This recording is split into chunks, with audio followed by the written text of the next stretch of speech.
E amanhã, aqui na Band, acontece o primeiro debate da TV aberta entre os candidatos ao governo do Rio de Janeiro. E a gente mostra agora como será esse confronto de ideias. Amanhã, a partir das 9 horas da noite, Cláudio Castro, do PL, Marcelo Freixo, do PSB, Paulo Ganimi, do Novo e Rodrigo Neves, do PDT, estarão frente a frente aqui na tela da Band. O debate será dividido em 3 blocos. No primeiro, os candidatos terão 1 minuto para responder a uma mesma pergunta formulada pelo jornalismo da Band.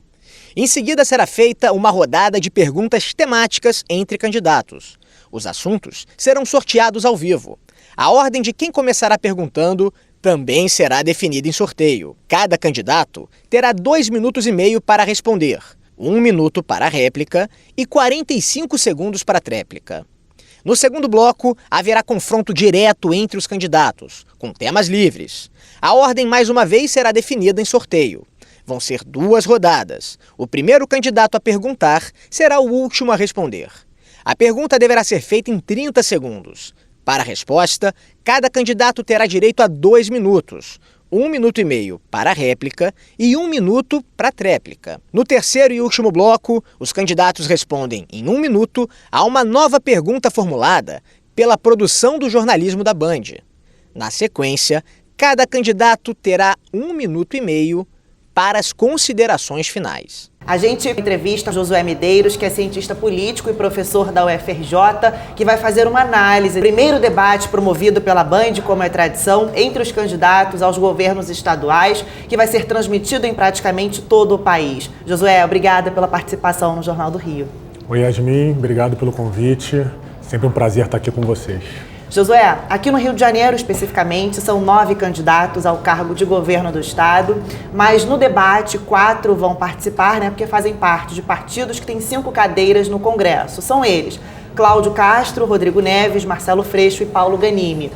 Nesse atual cenário da política, quais são as expectativas para esse primeiro debate entre esses candidatos? Olha, a minha expectativa é a melhor possível, A gente fica sempre ansioso pela Band aí quando abre o circuito de debates. A gente tem uma eleição que vai ser muito polarizada nacionalmente, entre Lula e Bolsonaro, e há uma expectativa para saber se essa polarização vai se repetir nos estados, especialmente aqui no Rio de Janeiro, ou se os estados vão conseguir fazer uma dinâmica de debate própria sem levar em conta a polarização. O Cláudio Castro vai ser o mais atacado, o atual governador, lidera as pesquisas, então tende a ter aí uma convergência do Marcelo Freixo, do Rodrigo Neves e do Paulo Ganimi atacando o Cláudio Castro. E ele, por outro lado, vai tentar mostrar suas realizações e, na minha avaliação, tentar se descolar do Bolsonaro por conta da rejeição que o atual presidente apresenta nas pesquisas. Que possíveis estratégias, além da questão da polarização, eles podem usar assim durante o debate? Então, o Cláudio Castro apresentando suas realizações, ele vem há muito tempo fazendo agendas nas cidades, reunindo com os prefeitos, fechou o acordo de recomposição da dívida com o governo federal. O Marcelo Freixo vai apostar muito na relação com o Lula, como candidato aí que vai ajudar o Lula, caso o Lula vença as eleições num caminho que a campanha dele chama de virada do Rio de Janeiro.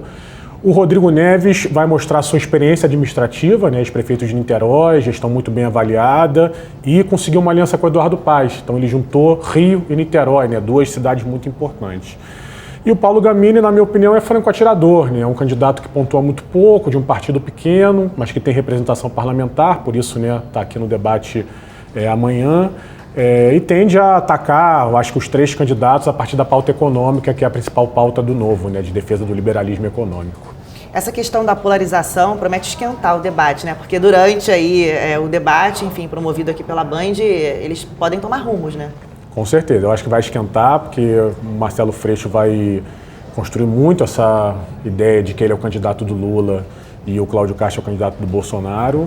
E, por outro lado, tanto o Cláudio Castro quanto o Rodrigo Neves vão tentar quebrar essa polarização, cada um pelos seus interesses. O Rodrigo Neves, porque se polarizar, ele não consegue crescer, ele está com o Ciro Gomes, Ciro vem pontuando pouco nas pesquisas, e o Castro para não colar na rejeição que o Bolsonaro vem apresentando, que está muito elevada. Agora são muitos assuntos, né, que serão debatidos. No primeiro bloco eles vão responder a uma pergunta formulada pelo jornalismo da Band, mas a gente sabe, né, Josué, que aqueles assuntos que a gente fala diariamente, né, como segurança, saúde, educação, com certeza estarão em pauta. Isso, eu acho que o primeiro assunto vai ser economia. Não sei como é que vocês formularam a pergunta, mas é isso. O país passa uma crise econômica muito profunda, né, inflação, desemprego, a questão da fome, então eu acho que o começo do debate deve girar em torno disso, né? Soluções, qual a responsabilidade do governo do Rio nisso. E, na sequência, os 3 temas que você falou, né? Segurança pública, que aflige o povo do Rio há muito tempo, né? Sempre é uma pauta aqui no Estado. Saúde, educação, saúde por conta da pandemia, né? A pandemia ainda está, né, na memória do eleitor, na memória dos candidatos.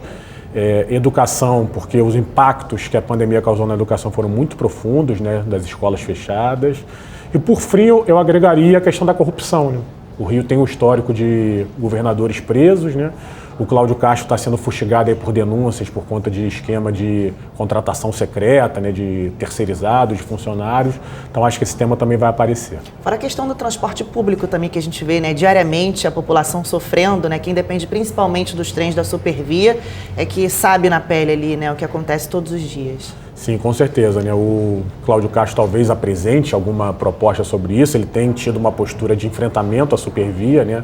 Para tentar se conectar com essa satisfação, mas isso é um calcanhar de Aquiles para quem está no governo, né? E os candidatos de oposição, os outros 3, certamente vão explorar esse tema, porque realmente a situação está num nível, né, muito deteriorado e as pessoas têm reclamado muito. Isso aparece nas pesquisas qualitativas que os partidos fazem, que a gente faz na universidade, é bem forte mesmo. Pois é, Josué, é muito importante que as pessoas assistam e participem, né? Porque muita gente, quando a gente vai às ruas perguntar, fazer matéria, por exemplo, as pessoas não sabem ainda em quem votar. E aí muitas ficam na dúvida, porque são muitas promessas, a gente vê, mas na prática mesmo, como vai mudar? Porque só anunciar é mais fácil, né? Mas na prática, como vai mudar, né, de fato? Então, é importante que as pessoas assistam para lá na hora de apertar a tecla verde, né, estar consciente do voto. Com certeza, você tocou num ponto muito importante, né? As pessoas estão muito ligadas na eleição nacional, você tem aí 75% das pessoas que já decidiram o seu voto, mas quando você passa para a esfera estadual, a indefinição é muito grande, né? As pessoas nem estão pensando nisso ainda.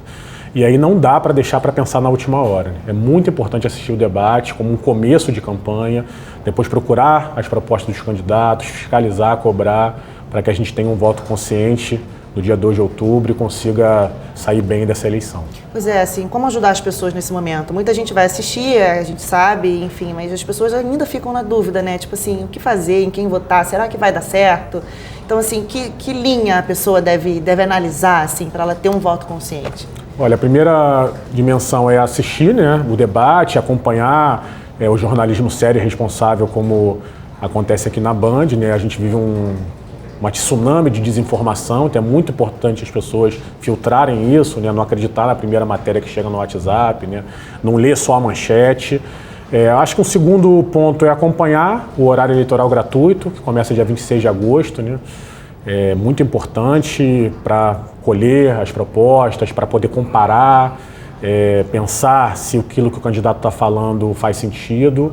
E um terceiro é ver a própria campanha nas redes e nas ruas, porque o tempo todo as pessoas vão cruzar agora com candidatos, né? A partir do dia 16 de agosto, quando começa a campanha formal, vai ter muita gente na rua panfletando, o impulsionamento nas redes sociais vai ser liberado. Então, são 3 formas de informação aí que todo mundo tem. A TV, o jornal, o jornalismo sério, suas próprias redes sociais e as ruas. E claro, Josué, é importante também pesquisar sobre esses candidatos, né? O passado. Exatamente, assim, os candidatos têm uma biografia, têm uma trajetória, quem são seus aliados, quais são seus partidos, né? O que eles já fizeram na vida. Isso é muito importante. O candidato não é só aquilo que ele apresenta na eleição, né? Ele é resultado aí de um processo que vem da trajetória dele e esse processo, esse passado, diz muito sobre o que ele vai fazer no futuro. Os candidatos, durante o debate, farão perguntas entre eles, né, sobre temas sorteados na hora. Enfim, temas, a gente já falou no início da entrevista, economia, segurança, educação, o que mais, assim, você acha que pode vir à tona que promete esquentar o debate? Olha, acho que temas importantes para pensar o Rio de Janeiro sempre, né? Turismo e cultura, como a gente realiza a nossa vocação, né? Que é uma vocação única no mundo e a gente até agora não realizou. Acho que tem um balanço aí para a gente fazer do legado olímpico, do legado da Copa, né? Por que o Rio de Janeiro é a cidade que menos aproveitou isso? Então isso pode ser um tema. Acho que outro tema importante é com relação à privatização da SEDAI. O que está sendo feito com esses recursos, né? Foi um recurso muito potente que chegou no cofre do governo do estado e isso pode ser feito para investimentos de longo prazo ou pode ser usado para questões corriqueiras e esse dinheiro se perde. Então acho que isso também vai ser bem importante. E terceiro, acho que é a questão da democracia, né? Uma vez que o Bolsonaro tem feito conflitos nesse sentido, teve aquela carta da democracia que saiu na USP, o Bolsonaro se recusa a assinar, os outros candidatos assinaram. Acho que esse tema também vai ser bem importante no debate amanhã. Josué, mais alguma coisa a acrescentar? Não, acho que é muita expectativa. Espero que todo mundo aí assista o debate e a gente saia com mais capacidade aí de discutir o futuro do nosso estado. Obrigada mais uma vez pela participação.